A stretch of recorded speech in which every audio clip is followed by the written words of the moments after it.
moi. Et même dans ma chambre, il est couché. Vis-à-vis, je le vois vis-à-vis. Il est couché dans ma chambre comme ça. Malgré que mon père passe toute la nuit à prier, il vient dans ma chambre. Il prie de minuit jusqu'à 6 heures du matin. Le mari de nuit est couché là. Il ne bouge pas. On fait nos bêtises là. Mon père prie. Il ne voit pas le mari de nuit. Moi, je le vois. Il est couché dans ma chambre. Mon père ne le voit pas. C'est-à-dire, comme j'avais les artifices de la sirène des eaux et que j'ai été vendu à elle, malgré toutes les prières que mon père faisait, les prières de combat, de destruction qu'il faisait, malgré toutes ces prières qu'il faisait, le mari de nuit était couché là. Il ne bougeait pas. C'est-à-dire que mon papa peut passer toute une nuit à prier, même toute la journée. Le mari de nuit est couché là. Et quand il est content, il se lève tranquillement, il s'en va. Même souvent, je pars dans la cuisine prendre de l'eau pour lui. Le mari de nuit, il est couché là. Et quand on finit toutes ces œuvres-là, nous deux, on retourne dans le monde spirituel. Dans le monde spirituel, lorsque un serviteur de Dieu commence à briller, lorsqu'il commence à sortir de l'ordinaire, c'est-à-dire Dieu commence à l'utiliser, il commence à avoir des manifestations, il chasse les esprits.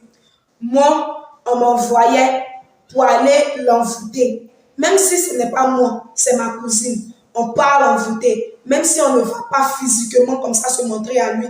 Mais spirituellement, lorsqu'il est là, il est dans son église, on va dans son église. Et là où toutes les filles de son église ont des mèches, on rentre dans ces mèches-là.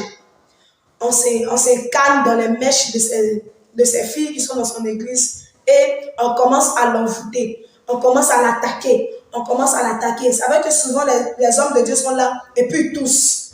Ils sont en train de prier, ils toussent. Ils sont en train de prier, la gorge, c'est comme si la gorge est serrée. Ils ne peuvent pas parler. Et puis après, il dit, excusez-moi, ils boivent un peu d'eau. C'est tout ça là, c'est nous les esprits des eaux, c'est nous on faisait cela. Je regrette vraiment mes œuvres, mais je suis obligée de dévoiler ce que l'esprit des eaux a fait au travers de ma vie, pour la gloire de Jésus. Après cela, lorsque j'ai eu 18 ans, l'esprit des eaux m'a dit que j'allais passer à un niveau supérieur parce que j'ai tellement accompli des œuvres pour elle. Elle était satisfaite de mon œuvre. Donc, j'allais monter à un niveau supérieur. Mais avant d'arriver à ce niveau supérieur, je devais faire tomber une fille de mon quartier parce qu'elle était pieuse. Une fille de mon quartier que je devais faire tomber. Elle était pieuse, elle n'aimait pas les garçons, elle n'aimait pas sortir. Mais comme moi, j'attirais beaucoup de personnes à moi. Je suis une fille dure de caractère. Donc comme j'attirais les gens à moi, elle m'a dit de me rapprocher de cette fille-là et d'essayer de créer une relation amicale avec elle. Donc j'ai commencé à m'approcher de cette fille en faisant mine d'être, comme je suis une fille de pasteur, en faisant mine de quelqu'un qui aime la prière, quelqu'un vraiment qui aime le combat spirituel, qui aime la Bible. J'ai commencé à m'approcher d'elle et elle a commencé à aimer mon affaire. Elle m'invitait dans les cellules de prière où je partais. Mais comme ces filles-là avaient des mèches, donc je me sentais bien. Je me sentais bien. Même quand elles font des combats spirituels, je ne me sens même pas athée. Je me sens au contraire, je me sens bien dans ma peau. Je me sens complètement à l'aise.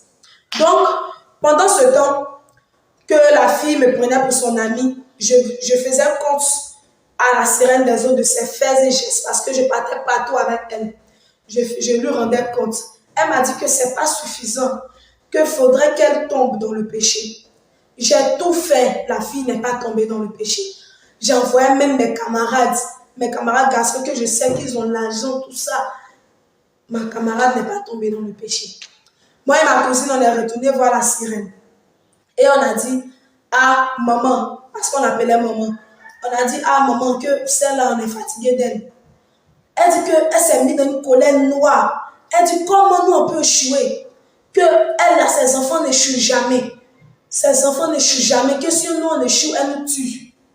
Donc on a eu peur. On a dit, si c'est comme ça, donne-nous des recettes, je sais pas, des tactiques afin d'aller vers elle pour la faire tomber parce qu'elle prie trop. Nous, ça nous fatigue.